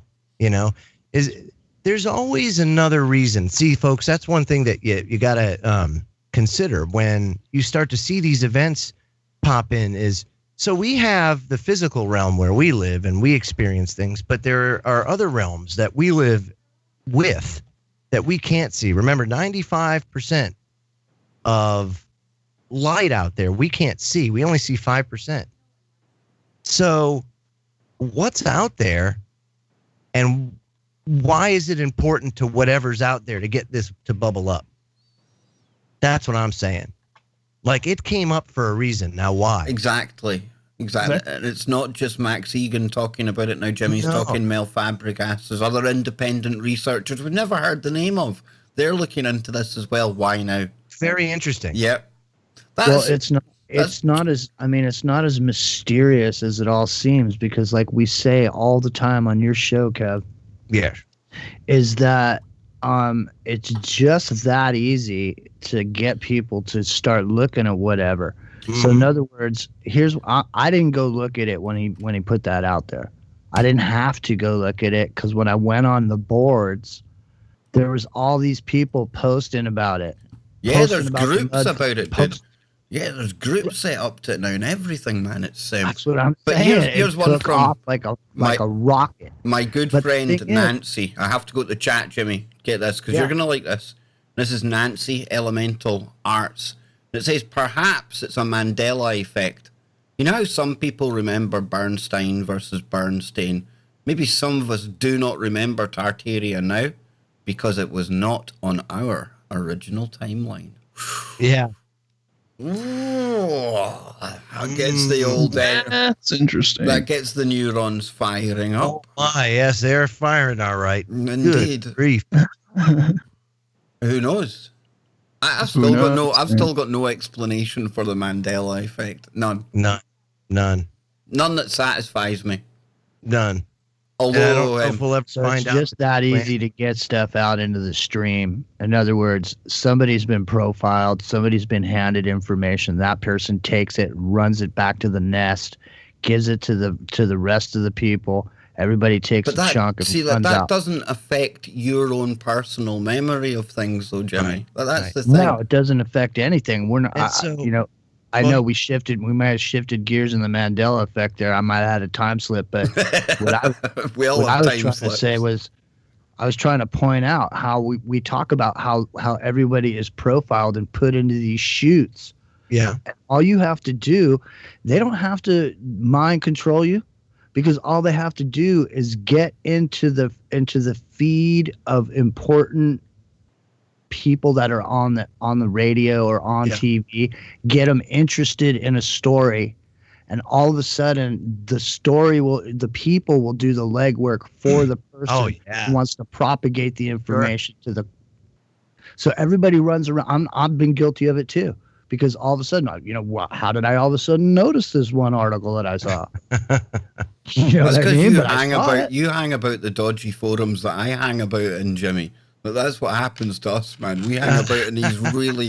I mean, before it's news, like to post my stuff, I hate before it's news. It's a cesspit. It's full of nonsense, man. But there's usually one gem in there somewhere. But you go to these forums now, and again, it's populated by Tartaria, Mudflood, timelines, Mandela effect. Push this, right? Mm-hmm. There's a reason why that bubbles to the surface. And that's the thing, is at this time that's important. So why is that? Well, I was thinking, maybe it's just meant to. Maybe it's just meant to bubble to the surface. We talk about, this is the time of things being revealed, right? Yep. Yeah, totally. The curtain being pulled back and people being able to see stuff, and so maybe this is just this information, how whatever way possible, or it's just managing to bubble to the surface, and people are looking into it. Who knows, man. And I think you have to add to the fact that maybe in our universe here, in amongst the multiverse, maybe we're one of the few that's got a machine that literally punches holes in our space and time. I'm not talking black holes, but you think about it, micro wormholes. You know, we keep talking about communications, right? And one way that you could have faster than light comms between this side of the universe and other dimensions would be to have a wormhole. So if you're opening up little wormholes, as opposed to we always talk about black holes at CERN, that's literally talking then about a communication device. And we've been talking all week about things coming in from other dimensions, other realities. This is the crazy time that we're living in. Add to that the North Pole, add to that the crustal shift, Scott, and everything's good, right? Oh man, there's so much going on that you can't nail a lot of this stuff to just one thing. It's just a combination of all kinds of different stuff happening all at once. It's wild. We're just definitely living in a wild time. Yes. So if you've got any questions or anything in the chat room, drop them in now. We're going to hang about for another 5 minutes or so. But yeah, Earth changes, ooga boogas, dimensions. My little brother, after last night's Freaky Friday, after that kind of weirdness we had, they're away to Culloden battlefield tonight.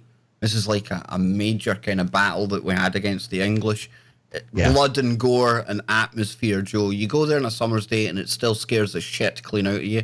So him and his mate and his girlfriend, they're away up there with a spirit box to try. Oh, no. I shit you not, dude. These are the same cats that went to Boleskine House and told me it'd be a good idea. Right. Yeah. Oh, they're all balls. Yeah, let's go to Culloden with a spirit box. Ghosts with claymores like we were looking at earlier. Not good. I got a question. Is Kev Baker the most intelligent Scot ever?